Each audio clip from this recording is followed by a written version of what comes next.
Hi, I'm Nir&Far, and this is the Nir&Far podcast. This podcast is about business, behavior, and the brain. On this show, I do a few things. I read quick articles I've written about topics shaping your behavior. I interview authors of books I enjoy, and from time to time, I devote episodes to answering your questions. If you want to ask me a question, visit the podcast page on iTunes, go to ratings and reviews, and ask me a question by leaving a review. I promise to read it and possibly include your question in a future episode, so please, ask me anything. Now, enjoy the episode, and for more, you can always visit me at nirandfar.com. How to Stay Informed Without Losing Your Mind. Written by Nir&Far, read by Amy McNabb. Around the election, in a desperate search for answers about our nation's future, I found myself scrolling, reading, and watching everything I could. I was trapped in an endless pull-to-refresh cycle of consuming more news, tweets, posts, and videos than was good for me. I told myself that I was staying informed, that this was part of my civic duty, and that not staying up to date 24/7 would leave me politically ignorant and impotent. I've since changed my mind. In fact, I've decided to give up consuming news online, and I think you should consider doing the same. Here's why. Competing incentives. Much has been written about the incentives driving the news media. One of their missions is to inform. But media companies are also businesses, which means they must sustain themselves. By and large, media companies that deliver news online monetize attention through display advertising. They want to keep us clicking and scrolling as much as possible.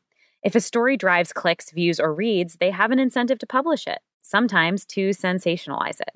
Companies delivering news online have no incentive to encourage moderation of the time we spend on their sites. Furthermore, the purveyors of online news profit most when we feel at our worst. It wasn't until I'd wasted a few days scrolling through election news that I started to reflect on what was really driving me. I realized I wasn't reading online news for the reason I told myself, to be informed. Rather, I was spending an inordinate amount of time online because I was scared.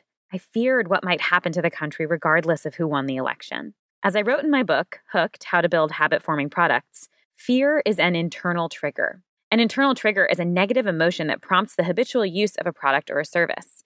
Companies attach their products to internal triggers to prompt us to perform a behavior with little to no conscious thought of it. This isn't necessarily a bad thing. Many products we use habitually enhance our lives. When we feel lonely, we might reach out to a friend over Facebook or Snapchat. When we're uncertain, we reflexively Google a question on our smartphones. When we're bored, we might tune into the big game to check the score. It's important to note that companies don't necessarily create internal triggers. Rather, they satiate existing pain points.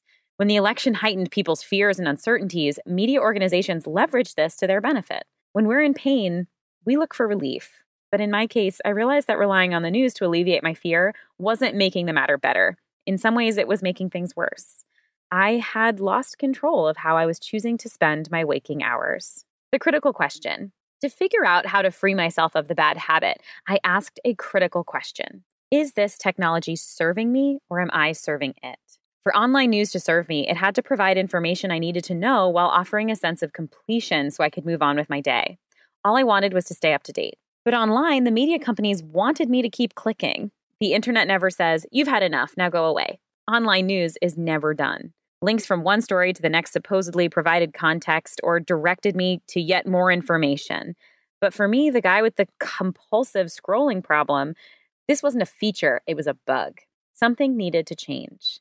Luckily, there is a technology that provides plenty of information about the day's events and doesn't suck me into a time-wasting hyperlink vortex. The newspaper. Just because a technology is new doesn't make it better, at least not to all people in all cases. Reading news online left me feeling overwhelmed, exhausted, and anxious. I was afraid I could never be informed enough. I was afraid of missing something. But reading the print edition of a well-regarded daily newspaper satisfied my need to be informed while providing closure. I knew that for the paper, editors had curated only the top stories, saving me from reading the incomplete, incremental, second-rate stuff often published online, where marginal web pages cost virtually nothing. And when I physically turned the last page of the newspaper, such a satisfying moment, I felt as if I'd read enough to be informed for the day. Not my newsfeed. I've implemented other changes to my information consumption routine since the election.